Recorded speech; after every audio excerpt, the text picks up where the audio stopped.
বিড়ালের প্রসব হবে, বাচ্চা দেবে। বিড়াল তখন ঘরের মধ্যে পেরেশান হয়ে ঘুরতে থাকে, একটা নিরাপদ জায়গা খোঁজে। প্রসব করার 2-3 দিন আগে থেকে খুঁজতে থাকে তার জন্য নিরাপদ জায়গা কোনটা।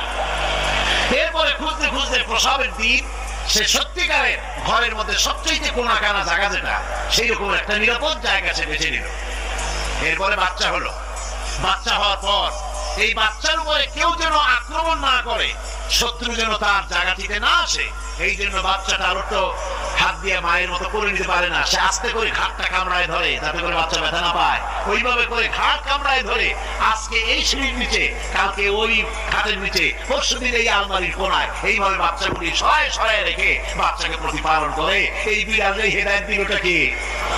যিনি দিলেন তার নাম তিনি হচ্ছেন রব্বুল আলামিন। সন্তান প্রতিপালনের ব্যবস্থা শুধু দুনিয়ার মানুষকেই দেন নাই, প্রাণী জগৎকেও দিয়েছেন। সুবহানাল্লাহ।